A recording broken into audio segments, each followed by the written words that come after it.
சங்கரன் கோவிலில் ஆடித்தபசு 2025. அம்மனின் பலியை பக்தர்கள் ஏற்கும் வினோத வழிபாடு பற்றி இந்த ஆன்மீக பதிவினில் நாம் அறிந்து கொள்வோம். வாழ்க வளமுடன். ஸ்ரீ ஞானவாசல் நேயர்கள் அனைவருக்கும் ஸ்ரீனிவாசனின் அன்பு வணக்கங்கள். அறியும் சிவனும் ஒன்றே என்பதை உலகிற்கு உணர்த்துவதற்காக அம்பாள் ஒற்றை காலில் கடும் தவம் இருந்து சங்கர நாராயணர் திருக்கோலத்தை அனைவரும் காணும்படி செய்தார். அம்பிகையின் தவத்தையும் சங்கர நாராயணரையும் போற்றும் ஆடித்தபசு திருவிழாவின் போது வேறு எங்குமே இல்லாத தனிச்சிறப்பாக அம்மனின் பலியை தாங்கள் ஏற்றுக்கொள்வதற்காக பக்தர்கள் நடத்தும் ஆடிச்சுற்று வேண்டுதல் பற்றி அவசியம் அனைவரும் தெரிந்து கொள்ள வேண்டும். இது கேட்பவர்களை மெய் சிலிர்க்க வைக்கும். ஆடி மாதத்தில் நடக்கும் மிக முக்கியமான விசேஷங்களில் ஒன்று ஆடித்தபசு. இது நெல்லை மாவட்டம் சங்கரன் கோவில் கோமதி அம்மன் கோவிலில் நடக்கும் மிக முக்கியமான திருவிழாவாக இருந்தாலும் பெண் சக்தியை போற்றுதலையும் சைவ வைணவ ஐக்கியத்தின் சிறப்பையும் விளக்கும் உன்னதமான திருநாளாகும்.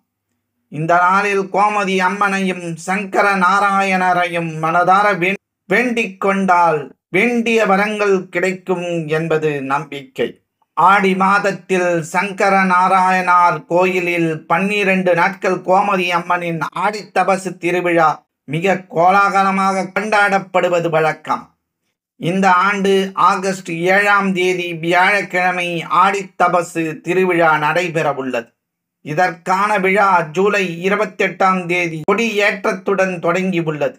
இத்திருவிழா ஆகஸ்ட் 7ஆம் தேதி கோமதி அன்னையின் ஆடித்தபசு நிகழ்வுடன் நிறைவடைகிறது. இடையில் ஆகஸ்ட் 5ஆம் தேதி திருத்தேரோட்டம் வெகு விமர்சையாக நடைபெற உள்ளது. சங்கரன் கோவில் ஆடித்தபசு மிகவும் பிரபலமானதாகும்.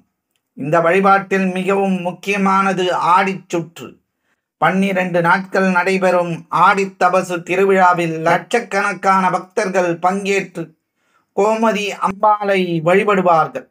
சங்கரலிங்க சுவாமி, சங்கர நாராயண சுவாமி, கோமதி அம்மன் சன்னதிகளை உள்ளடக்கிய இக்கோவிலின் வெளிப்பிரகாரத்தையும் பக்தர்கள் 108 முறை சுற்றுவதுதான் ஆடிச்சுற்று எனப்படுவதாகும்.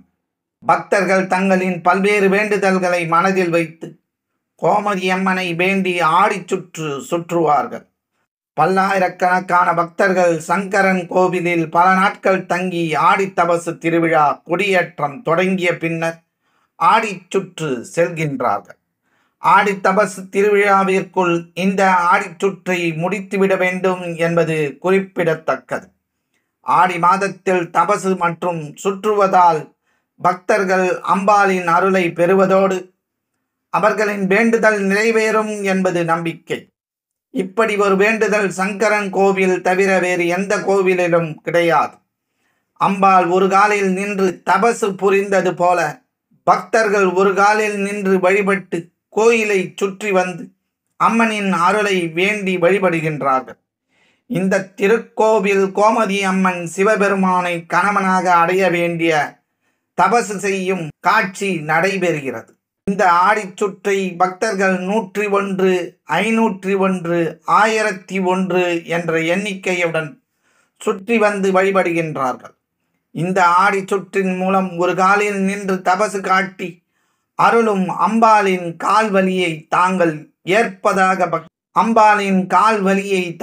ஏற்பதாக பக்தர்களின் நம்பிக்கை.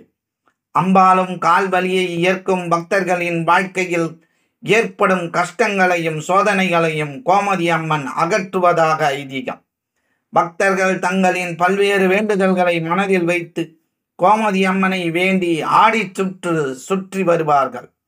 மாணவ மாணவிகள், வாலிபர்கள், கன்னிப் பெண்கள், வயதான ஆண் பெண் என அனைத்து வயதினரும் ஆடிச்சுற்று சுற்றுவது வழக்கம். அறியும் சிவனும் ஒன்றே என்ற தத்துவத்தை உலகிற்கு உணர்த்த இந்த ஆடித்தபசு திருவிழா நடத்தப்படுகிறது. ஆடித்தபசு நாளில் அம்பிகையையும் சங்கர நாராயணரையும் வழிபட்டால் வாழ்வில் அனைத்து நன்மைகளும் நடக்கும். ஆடி தபசு கோலத்தில் காட்சி தரும் கோமதி அம்மனுக்கு மஞ்சள் தாலிக்கயிறு வாங்கி கொடுத்து வழிபட்டால் வாழ்வில் மங்களங்கள் நிறையும். திருமண தடை உள்ளிட்ட தடைகள் தோஷங்கள் நீங்கும் என்பது பக்தர்களின் நம்பிக்கை. இந்த முறையில் ஆடி தபசு அன்று அன்னையும் சங்கர நாராயணரையும் வழிபட்டு அவர் அருள் பெற்று வாழ்வில் வளமோடு வாழ்வோம். இந்த பதிவினை உங்கள் உற்றார் உறவினர் நண்பர்களுக்கு பகிர்ந்து இந்த பதிவினை பற்றிய உங்களது மேலான கருத்துக்களை எங்களுக்கு பதிவிடுங்கள். மற்றும் ஒரு ஆன்மீக பதிவில் நாம் அனைவரும் சந்திக்கும் வரை உங்களிடமிருந்து நன்றியும் வணக்கத்தையும் கூறி விடைபெற்றுக் கொள்வது ஸ்ரீ ஞானவாசல் ஸ்ரீனிவாசன். நன்றி, வணக்கம். எங்களுடைய பதிவு உங்களுக்கு பிடித்திருந்தால் லைக் பண்ணுங்க, ஷேர் பண்ணுங்க. மீண்டும் தொடர்ந்து இது போல பல பதிவுகளை பார்ப்பதற்கு எங்கள் சேனலை சப்ஸ்கிரைப் செய்து பெல் ஐக்கானை கிளிக் செய்து கொள்ளவும். நன்றி, வணக்கம்.